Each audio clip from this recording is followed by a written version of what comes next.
nagtanong na po kaya dito sa atin na paano ko kaya masusiklian ang pagmamahal ng Diyos sa akin? Kasi yung pagmamahal ng Diyos ay sobra-sobra. Okay? So for this video po ay sasagutin natin ang tanong na ito at please lang po wag niyo skip ang video na to at instead ay suportahan niyo po ako sa adikain kong makapagbahagi ng mga salita ng Panginoon through social media platforms. At this time, itatry ko po na magbahagi, nagsasalita, okay? Na nakikita niyo po ako, okay? Nakikita niyo ako habang nagbabahagi ng mga salita ng Panginoon at nawa nga po ay suportahan niyo ako, okay? So last week po ay napag-usapan natin ang nakakamanghang pagmamahal ng Diyos sa atin. Yung grace po ng Panginoong Diyos sa atin ay sobra-sobra. At yung pagmamahal niya ay binigyan natin ng tatlong characteristics, okay? So yung pinakauna doon, God's love is sacrificial. Yung pagmamahal po ng Diyos sa atin ay talagang may sakripisyo, okay? So ipinakita niya po yung pagsasakripisyo na yan nung ipinadala niya po ang kanyang nag-iisang anak na si Jesus para po iligtas tayo mula sa ating mga kasalanan. Ang Panginoong Jesus ang umako ng mga paghihirap na sana ay na dapat ay tayo ang tumanggap. Pero dahil mahal niya tayo ay siya ang nagsakripisyo para tayo ay maligtas. At pangalawa po, ang pagmamahal ng Diyos, ang God's love is personal. Okay? So ang Panginoon po, mas kilala tayo kumpara dun sa pagkakilala po natin sa ating mga sarili. At siya po ay malapit sa atin. Okay? Ang pangatlo po, God's love is absolute. Okay? Ang pagmamahal po ng Panginoon ay wala pong kondisyon, walang limit, walang rules. Okay? Hindi po yun nakabase dun sa mga nagawa natin. Okay? Ang pagmamahal niya po ay hindi nakabase dun sa mga performances natin. Minahal niya po tayo dahil siya mismo, ang Diyos mismo ay pag-ibig. At hindi po ito dahil sa ating mga nagawang mabubuti, okay? At tayo po ay nagkakaroon ng kapayapaan sa ating kaligtasan dahil wala pong makapaghihiwalay sa pagmamahal ng Diyos sa atin, okay? So basahin po natin ang 1 John chapter 4 verse 19. Sinasabi po dito, umiibig tayo sa Diyos dahil siya ang unang umibig sa atin. Amen. So napakagandang pakinggan po, di ba? Napakagandang basahin dahil tayo ay umiibig dahil una ang Diyos ay umibig sa atin. Kung totoo pong natanggap natin ang pagmamahal ng Diyos ng personal at hindi sa pamamagitan ng karanasan ng ibang tao, tayo po ay magkakaroon ng bunga. So ang bunga po na ito ay ang pagmamahal natin ng pabalik sa Panginoong Diyos. So kung gusto po nating lumago ang ating pagmamahal sa Diyos to the point na hindi na po tayo yung nabubuhay sa ating sarili, ay araw-araw po ay kailangan nating i-appropriate sa ating buhay ang pagmamahal ng Diyos. Hindi lang po natin tatanggapin ng minsana ng pag-ibig niya. Kung hindi araw-araw po, okay? Titikman natin ang kabutihan niya moment by moment sa ating buhay. Kahit ano pa ang ating sitwasyon. Nor tayong tumatanggap ng pag-ibig ng Diyos ay the more natin mararanasan ang pagkilos niya sa buhay natin para sa ating ikabubuti. The more na siya ay kumikilos sa buhay natin ay the more na mas lumalago din po ang pagtitiwala natin sa Kanya. And the more na lumalago po ang pagtitiwala natin sa ating Panginoon ay the more na lumalago din po ang ating pagmamahal sa Kanya. At the more na lumalago po ang ating pagmamahal sa Kanya ay the more tayong natututong sumunod sa Kanyang mga utos. Amen. Natutunan po nating magmahal sa ating Panginoong Diyos ay matututo din po tayo na lumakad ayon sa Kanyang purpose sa buhay natin. Bakit? Kasi nilikha po niya tayo para mahalin niya. At nilikha niya po tayo para mahalin din natin siya pabalik. Po natin, ang pag-ibig ay hindi feelings o emosyon. Bakit? Kasi ang feelings ay dumarating at nawawala. Kaya ipinakita ng Diyos kung ano ang tunay na pag-ibig nung siya ay namatay para sa ating kasalanan. Ang tunay na pag-ibig ay practical. Meron itong aksyon at pagsasagawa. Hindi lang basta sinabi ng Diyos na mahal kita. Kung hindi, meron siyang ginawa para mapabuti tayo. At ito ang nagpatunay ng kanyang pagmamahal sa atin. Mga kapatid, kailangan nating matutunan kung paano natin isasagawa ang pagmamahal sa Diyos. Ito po ang pag-uusapan natin sa part 2 ng ating The Love Journey series. Kung bago po kayo sa channel nito, kung sa YouTube niyo po na ito napapanood, ay tapusin niyo po ang mensahe. Kasi kung maisasabuhay po natin ang pag-uusapan natin ngayon, ay matutupad po natin ang layunin ng Diyos para sa atin at mapapaluguran natin siya sa ating buhay. So paano nga ba natin mapapakita sa Diyos na minamahal din po natin siya? How to love God in return for His love? First, we have to prioritize our relationship with God. Second, earnestly desire God. And third, practice obedience consistently. So, sa video po na ito ay yung una po, yung pinakauna ang pag-uusapan natin. At itutuloy natin yung mga susunod pa sa mga susunod nating mga videos. Okay? So, umpisahan po natin. To love God is to prioritize our relationship with Him. Kung mamahalin po natin ang Diyos, ay siya ang gagawin nating priority. Kapatid, Kung ikaw ba ang tatanungin, ay priority mo ba ang Diyos sa iyong buhay? Paano mo ito na ipapakita sa Kanya? Sabi po sa Marcos chapter 12 verse 30, ibigin mo ang Panginoon mong Diyos ng buong puso, buong kaluluwa, buong pag-iisip at buong lakas. Grabe, 4 na beses po sinabi yung salitang buong. Buong puso, buong kaluluwa, buong pag-iisip at buong lakas. Hindi po sinabi na kalahati o mas lamang dapat. Ang ibig sabihin po ay kung magmamahal tayo sa Diyos ay wala siyang kahati. Siya po ang priority. Ang ibig sabihin po nito ay hindi tayo papayag na agawin ng trabaho o negosyo o anumang material na bagay ang pag-ibig natin sa Kanya. Hindi natin hahayaan na agawin ang pagmamahal natin sa Kanya ng ating asawa, anak, magulang at iba pang mga relasyon na meron tayo. Ang pagmamahal po natin sa Kanya dapat ay undivided. Siya ang priority para sa atin. Ang pagpapalago ng ating nagmamahalang relasyon ay ang pinakamahalaga sa lahat. Sabi po sa mga awit chapter 73 verse 25, sino pa sa langit kundi ikaw lamang at maging sa lupa'y aking kailangan.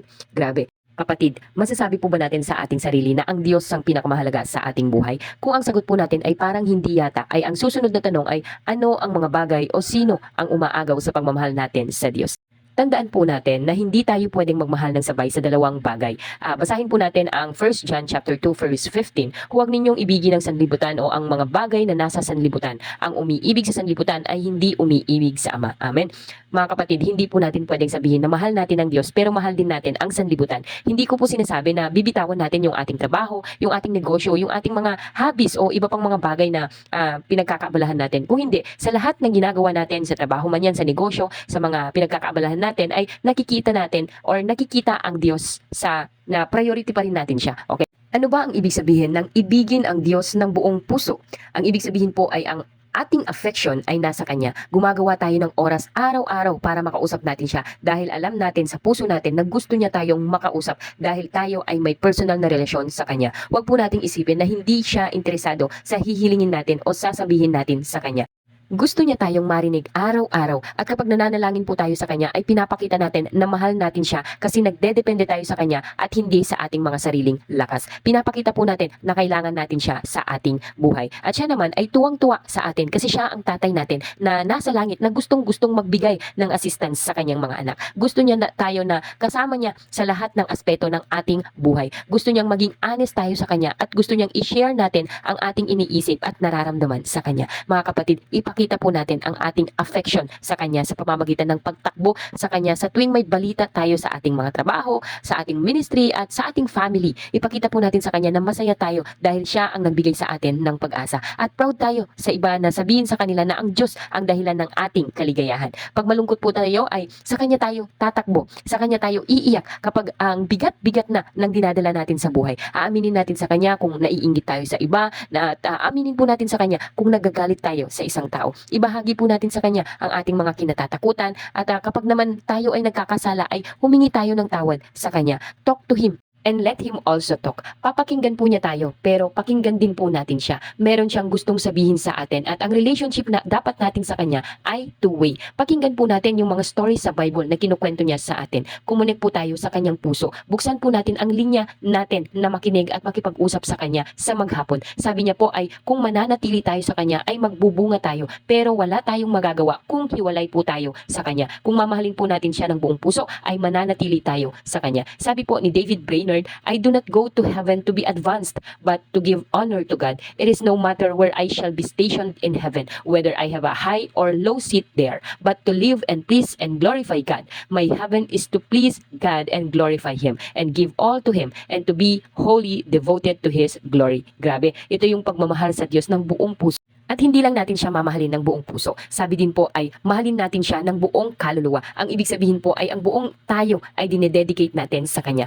Araw-araw sinasangguni natin sa Kanya, Lord, paano nyo gustong gamitin ko ang aking oras, pera at lakas? Ano po ang pwede kong gawin sa aking resources para maparangalan kita sa buhay ko? Ang ibig sabihin po ay kapag minamahal po natin ang Panginoon ng buong kaluluwa, ay ide-deny po natin ang ating sarili. Sabi po sa Lucas chapter 9 verses 23 to 24 ay at sinabi niya sa kanilang lahat, ang sino mang nagnanais sumunod sumunod sa akin ay kinakailangang itakwil niya ang kanyang sarili. Pasanin araw-araw ang kanyang krus at sumunod sa akin. Amen. Ang naghahangad po na maligtas ng kanyang buhay ay mawawalan nito. Ngunit ang mawalan ng kanyang buhay, alang-alang sa akin ay magkakamit nito.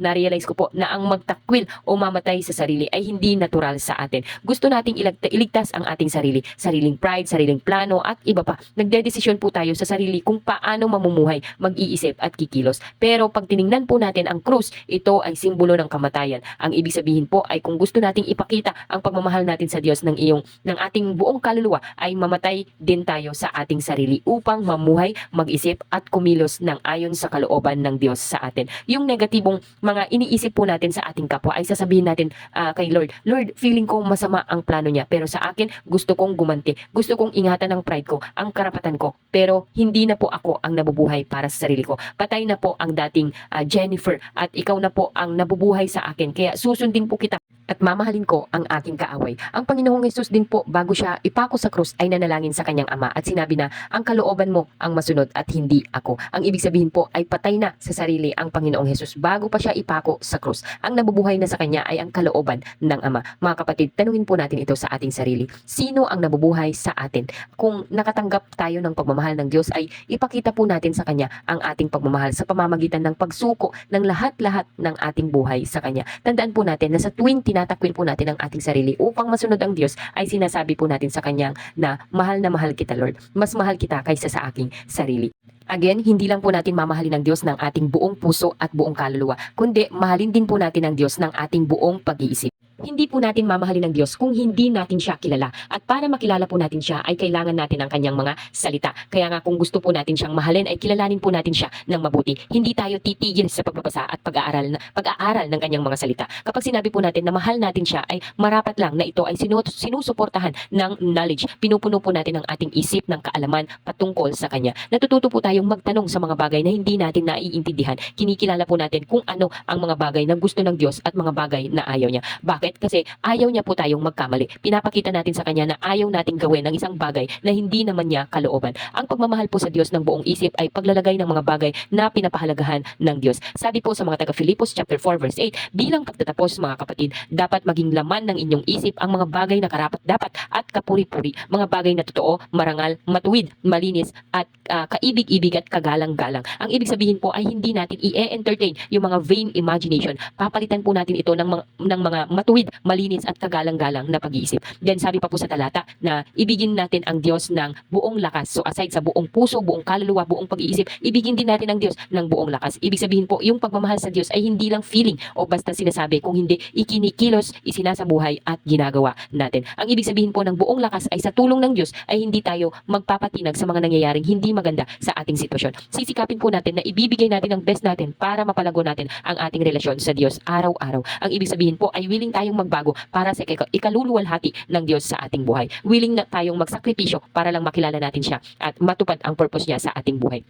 Minsan kailangan natin gawin ang isang bagay. Kahit nga minsan sa marami ay katawa-tawa ito. Mga kapatid, anong bagay ang pinapagawa sa atin ng Diyos pero ayaw nating gawin dahil hindi ito popular, hindi normal sa mga hindi mananampalataya at dahil dito nakikiayon na lang tayo sa mundo. Halimbawa po, maaaring pagtawanan tayo sa pagtanggi natin sa isang business or career opportunity na hindi naman naaayon sa kalooban ng Diyos. Halimbawa din sa trabaho natin ay kailangan nating magsinungaling, manloko o mag-promote ng isang produkto na makakasama sa ibang tao. At kahit malaki ang kikitain natin ay mas pipiliin natin na hindi gawin ito dahil para sa atin ay mas importante ang relationship natin sa Diyos. Ang pagpili po sa Diyos sa mga ganitong sitwasyon ay pagpapakita po sa Kanya ng pagmamahal natin ng buong lakas. Magkwento po tayo. Noong 1924 Olympic Game ay si Eric Liddell na isa sa pinakamabilis na tumakbo sa buong mundo ay tumakbo sa 100 meters dahil ito ay gaganapin sa araw ng linggo. Maraming tao ang nagkumbinsi sa kanya na tumakbo dito dahil dito siya sa kategory na ito nagtitraining. Kaya lang ay pinanindigan niya ang kanyang desisyon dahil ayaw niyang hindi siya makapag-worship pag Sunday.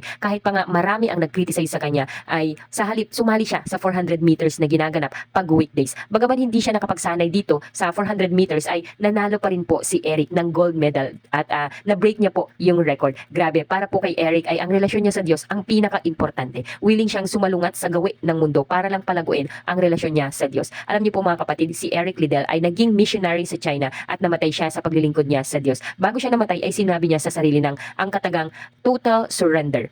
Mga kapatid, ito po ang ibig sabihin ng mamahalin po natin ang Diyos ng buong lakas. Ang pagmamahal po sa Diyos ng buong lakas ay pagbangon muli kapag tayo ay nadapa. Pag-amin ng pagkakamali upang tayo ay magbago. Ito din po ay pag-iwas sa mga bagay o tao na nag-iimpluwensya sa atin na lumayo sa Diyos. Mga kapatid, tanungin po natin ito sa ating sarili. Ipinaglalaban po ba natin ang relasyon natin ng Diyos araw-araw ng buong lakas? Kahit mahirap ang sitwasyon, ay siya ba ang final say sa lahat ng ating mga iniisip at plano? Again po mga kapatid, paano nga ba natin mapapakita sa Diyos na minamahal din natin siya? Unang-una, to love God is to prioritize our relationship with Him. Abangan po natin bukas ang pangalawa sa mga paraan kung paano natin mapapakita ang pagmamahal natin sa Diyos, ang earnestly desire Him. Maraming salamat po sa inyong pakikinig at panonood ng ating mga videos. Hopefully po ay hindi kayo magsawa na suportahan ako sa pamamagitan ng inyong pag-share ng ating mga videos sa inyong mga kakilala. At hopefully po ay may natututunan tayo every time na nakikinig po tayo ng mga salita ng Panginoon. At hopefully po, nag-grow tayo. At sama-sama po nating ipanalangin ang bawat isa na maging consistent tayo sa mga ganitong gawain upang sa ganun ay mabigyang parangal po natin at mapaluguran natin ang Diyos sa ating buhay. Maraming salamat po. Mag-iingat po kayong lagi at God bless always.